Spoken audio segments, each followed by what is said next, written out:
'n paar jaar terug het CNN wêreldwyd die storie vertel van Brian Welsh, beter bekend as Head. Hy was die hoofgitaarspeler van die wêreldbekende heavy metal band Korn. Hy was 'n talentvolle musikant, maar sy lewe was gevul met drugs, seks en rock and roll. En 'n leefstyl waaraan hy gewoond was vir jare. Hy en sy band het van stad tot stad gegaan, konserte gehou en die wêreld vermaak. Maar binne-in was hy uitgeput en moeg vir alles. Op 'n aand, laat en dronk, het hy nie eers geweet in watter stad hy was nie. En in sy moegheid en wanhoop het hy instinktief 'n kerk binne gestap. Daar het iets ongeloofliks gebeur.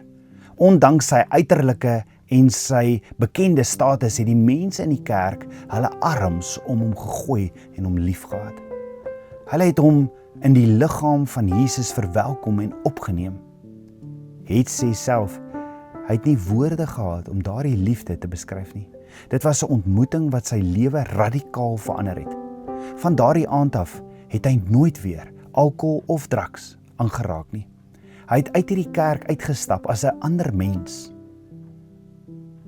Hy het Jesus aanvaar daardie aand.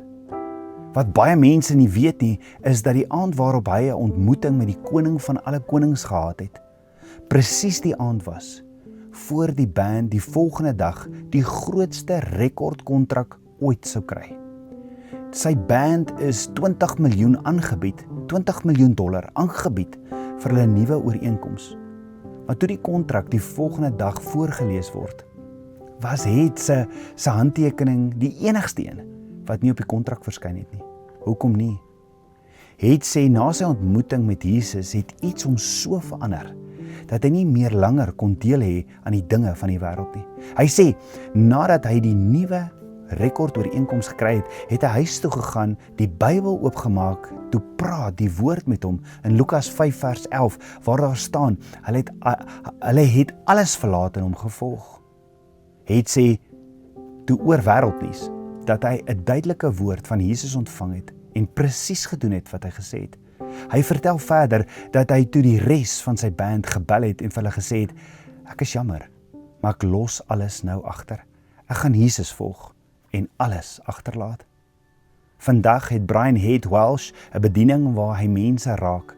Hy is nie meer die hoofgitaarspeler van Korn nie, maar 'n instrument in die hand van die koning van alle konings. Duisende mense word vandag in Amerika gered, omdat een persoon 'n ontmoeting met die ek is gehad het, en die moed gehad het om 'n heeltemal 'n ander pad te volg as wat hy ooit beplan het.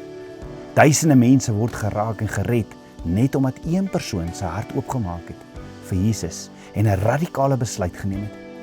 Mag hierdie verhaal jou inspireer. Jy hoef nie louwarm en passief te bly nie. Daar is 'n ontmoeting moontlik met die leeu van Juda wat jou lewe kan verander. Net een ontmoeting kan jou hart en jou roeping radikaal draai. Is jy bereid om jou eie head moment te hê en om alles te laat vaar en om die koning van alle konings te volg?